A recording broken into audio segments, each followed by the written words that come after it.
Alright, so it is time for the most anticipated showdown between the greatest Chinese champion of all time versus everyone's favorite crackhead. God, how did we get here, bro? This is the UFC. This is combat sports. Yet race has officially taken over and has become more important than the fight itself at this point. So this is going to be Izzy's 11th title fight, which is nuts. This guy made his debut in 2018 and he has accomplished so much in the span of 5 years. It's honestly insane. He is very close to becoming the middleweight GOAT. He's a few title defenses away from surpassing Anderson Silva. And before you hate and start spewing a bunch of BS because you hate Izzy or you love Anderson Silva, the facts are the facts. If you look at numbers and statistics, he's right up there with Anderson Silva. He is the best middleweight in the world right now, and he's trying to clear everybody in the top 5. His dominance is clear as day, but this is a convo for a whole different video. So his counterpart, Sean Strickland, is the most unfiltered fighter in the UFC. The UFC better pray and hope that Strickland doesn't win because their company will be in shambles if he's the middleweight champion. That's all I'm gonna say. So the word on the street is that this is an easy fight for Izzy. People believe that Izzy is the much more superior fighter compared to Sean Strickland, and they're not wrong for thinking that. If you break it down, you can see that there are so many ways for Izzy to win. He is the better fighter from everything that we've seen from both of them. But however, this fight is tough for me to call for a few reasons. The first one being is that Strickland is primarily a striker. More specifically, he's very boxing oriented. He doesn't kick or wrestle a whole lot, or if anything at all. However, he's got a good coaching team. His head coach, Eric Nixick, is a very outstanding MMA coach, and he would not be dumb enough to the point where he wouldn't come up with a game plan for Strickland to win this fight. There are also coaches and sparring partners that have praised Sean Strickland for his grappling, even though we don't see a whole lot of it when he fights. However, the issue here is whether or not Sean Strickland will actually listen. I have seen times where Strickland needed to do something to win the fight and he doesn't do it. There are also times where he could be uncoachable. His coach will be telling him the right things to do, but he doesn't follow it. If you listen to how Strickland speaks about Izzy or Pereira, he says the exact same thing. He claims that the only reason why fighting them would be hard is because they're tall, and that is outrageous. To me, that sounds like he's upset that he can't beat both Izzy and Pereira in the way that he wants to beat them, which is what? Walk forward in a straight line and just box your way to victory against elite strikers? Huh?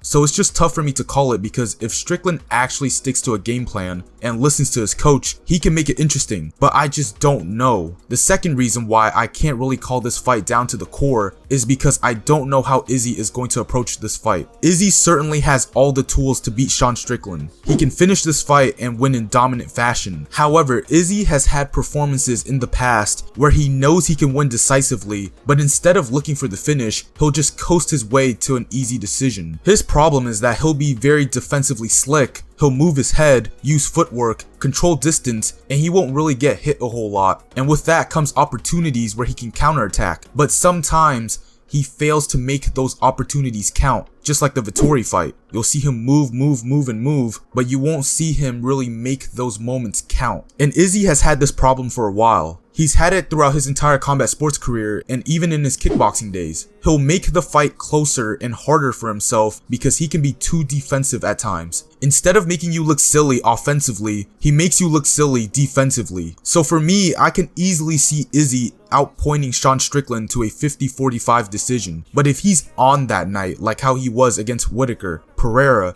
or Brunson, then he can 100% finish this fight, no doubt. If he takes his chances offensively, it can be done. The only way I can see a decision victory being acceptable is that he punished Sean Strickland where Strickland's bleeding and cut open and it looks nasty. If not, you already know I'm a big Izzy fan, but his stock is going to drop. Alright, so now let's move on to the keys to victory for both men in this fight. So firstly for Izzy, it's his bread and butter feints. He is the best in my opinion at feinting and drawing reactions from his opponents. He'll feint high with his lead hand to come down low. He'll feint low to come up high. He'll hip feint to throw a straight punch. He'll even feint as he's closing distance. He'll never just walk right into range. He'll read your tendencies and patterns and he'll make you pay for it. Strickland bites heavy on feints. We saw it against Pereira and even against Abus in his last fight. He'll over exaggerate his blocking and leave himself very open and vulnerable to strikes. So in that case, Izzy also needs to set up his strikes. He's very good at this. He needs to throw body kicks to set up that question mark kick. Everything that he throws, he's throwing it to set up a bigger strike behind it. Secondly, Izzy has a fantastic jab, but his opposition also has a good jab as well. So who's going to win the jab battle? Well, it's simple. Who's going to defend it better? That's what's going to make the difference. And for Izzy, he needs to take away that jab from Sean Strickland. He is more capable of doing that to Sean Strickland than Sean Strickland doing that to him. Everything starts with the jab for Strickland. His combos start with the jab. The difference between Strickland's jab and Izzy's jab is that Izzy steps in with his jab, whereas Strickland, he leans forward with it and he also reaches as well. So that's going to leave some counter opportunities for Izzy to inside slip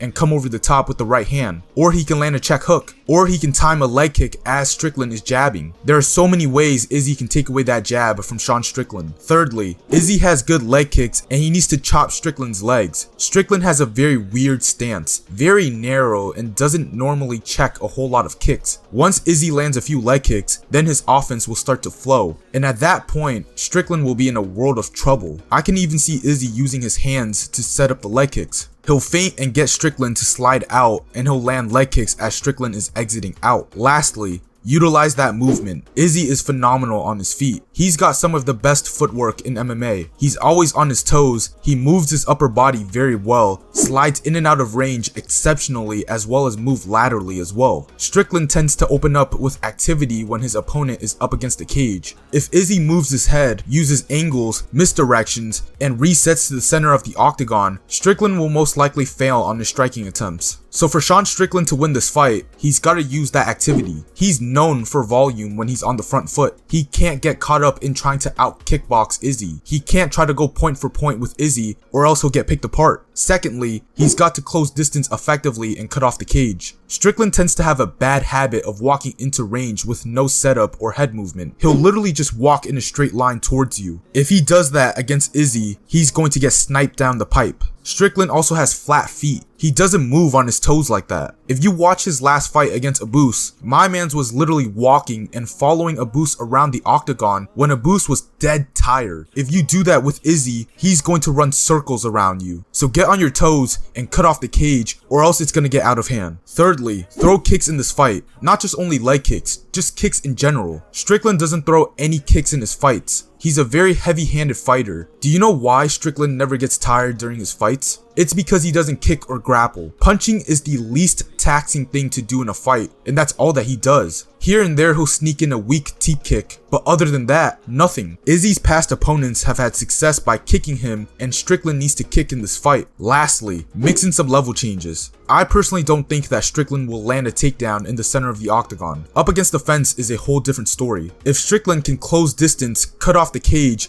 and let his hands go, then he can mix in some takedown entries. This is where he wants Izzy up against the cage. It could potentially wear on Izzy and disrupt his rhythm in this fight. And if you secure a tie clinch or a body lock, be active, throw knees and body shots. If you get the fight to the ground, even better. That's where Strickland will excel and have more control against Izzy. Everything that I just listed for Izzy to win the fight, Abus was able to do it and generate success in the first round. Izzy can do it better and at an elite level. Everything that I listed for Strickland to win the fight, Izzy's past opponents have engaged in those things and either won the fight or made it very close. So for my official prediction, again, it's tough for me to really say convincingly. Izzy says he'll make this look easy, but he said that before, but you never really know with him. Strickland says this will be a war and he has the right mindset. If he wants to beat Izzy, he's gotta make it a war. But it's a hit or miss with him again because if he hasn't done anything different besides boxing in his last few fights, I'm not sure if he can just all of the sudden flip a switch and fight differently at the highest stage. If Strickland mixes it up and listens to the game plan and his coach,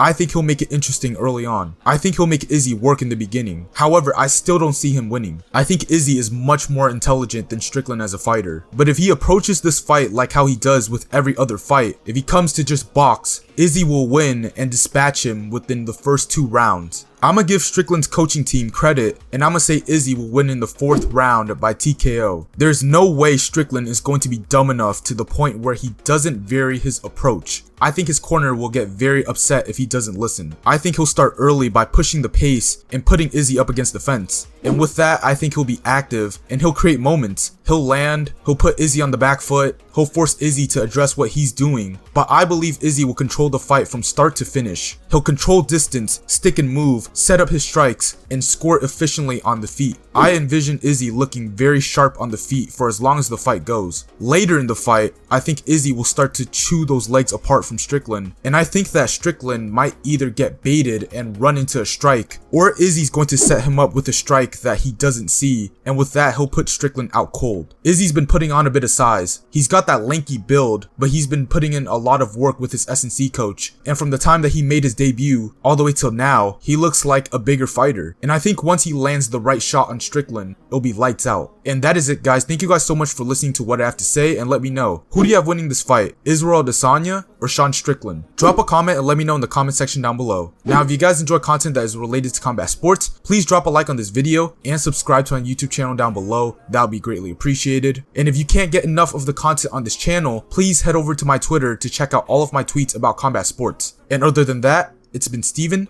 signing out. Peace.